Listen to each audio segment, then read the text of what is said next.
नमस्कार दोस्तों। पिछले दिनों और एक इंफॉर्मेशन निकल कर आया है और वो भी रिलायंस जियो के लिए बहुत ही अच्छा इंफॉर्मेशन। दोस्तों क्या है वो इंफॉर्मेशन, चलिए जान लेते हैं। दोस्तों पिछले दिनों यूएस बेस्ड एक इक्विटी कंपनी जो कि रिलायंस जियो में इन्वेस्ट करने के लिए इंटरेस्ट दिखाए हैं। जी हाँ दोस्तों, सिल्वर लेक नाम की एक कंपनी रिलायंस जियो में 5,655.75 करोड़ रुपीस इन्वेस्ट करने जा रहा है। ऐसा ही एक इंफॉर्मेशन निकल कर आया है और ये बहुत ही अच्छा इंफॉर्मेशन है मार्केट के लिए और ये बहुत ही अच्छा एक डील है रिलायंस जियो के लिए। अब दोस्तों सिल्वर लेक इस कंपनी के बारे में दो एक बातें मैं कह दूं। दोस्तों ये कंपनी अलग अलग देशों की टेक कंपनी में पहले ही इन्वेस्ट कर चुके हैं। इसी कड़ी में इंडिया का भी नाम आता है। दोस्तों इससे पहले अलीबाबा, अली एक्सप्रेस, ट्विटर जैसे और भी बहुत सारे कंपनी में ये कंपनी इन्वेस्ट कर दिए हैं। तो इसी कड़ी में और एक कंपनी का नाम जो कि है रिलायंस जियो, जो कि इंडिया की टेक जायंट कंपनियों में से एक है, उसमें इन्वेस्ट करने के लिए आ रहा है। दोस्तों इससे मार्केट में एक कॉन्फिडेंस बिल्डअप होगा जो कि इंडियन टेक कंपनियों के लिए बहुत ही अच्छा या फिर शुभ संकेत हम कह सकते हैं। इसको देखते हुए आगे भी बहुत सारे कंपनी शायद ऐसे हो जो कि इंडियन टेक इंडस्ट्री में इन्वेस्ट करने के लिए जाए, जो कि आज के दिन में इंडियन टेक इंडस्ट्री उतनी अच्छे तरीके से रिकॉग्नाइज्ड नहीं है। लेकिन अगर ऐसा ही दिन चलता जाए, मतलब ऐसे ही कुछ एक आध इन्वेस्टमेंट और भी आ जाए, तो इंडिया के जो टेक इंडस्ट्री है इसको भी बहुत ही ज्यादा बूस्टअप मिलेगा और यह भी बहुत ही अच्छा तरीके से आगे भी बढ़ेगा। अब दोस्तों कुछ बातें रिलायंस जियो के तरफ से भी कह लेते हैं। दोस्तों लास्ट एनुअल जनरल मीटिंग जो कि रिलायंस के तरफ से हुआ था, इसमें कहा गया था कि रिलायंस अपने जो डेट है उसको बहुत ही कम करने जा रहा है और रिलायंस जियो में जो डेट है आज के दिन में उसको पूरी तरीके से खत्म करने की कोशिश करेगा। तो इसी कड़ी में कुछ एक आध डेवलपमेंट हुए हैं। पहला तो हुआ है कि फेसबुक के साथ जो उनके मतलब रिलायंस जियो के एग्रीमेंट या फिर जो डील हुए हैं उसके तहत जो पैसा मिला वो उसमें से कुछ पैसा वो बैंक को देकर अपना डेट कम कर लिए। इसके बाद ये जो डील होने जा रहा है इसके एवज में जो पैसा मिलेगा रिलायंस को, उनमें से भी कुछ पैसा वो बैंक को देकर अपना डेट कम कर लेंगे।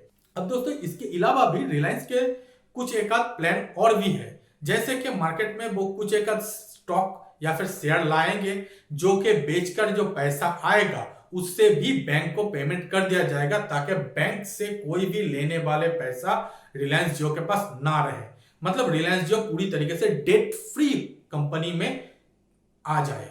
अब डेट फ्री होने के मतलब बहुत सारे यहां पर निकल कर आते हैं। कंपनी का रेटिंग और भी अच्छा हो जाएगा, कंपनी में इन्वेस्टर और ज्यादा आ जाएगा, कंपनी और भी ज्यादा फ्लरिश कर पाएंगे और अलग अलग सेक्टरों में कंपनी अपना फोकस दे पाएंगे। जैसे कि आप लोगों को पता ही है कि रिलायंस आज के दिन में रिटेल में बहुत ही ज्यादा जोर दे रहा है और रिटेल इंडस्ट्री को या फिर रिटेल मार्केट में उनके जो पार्टिसिपेशन आने वाले टाइम में दिखाई देगा वो बहुत ही बड़ा कंपटीशन के बारे में इशारा कर रहा है।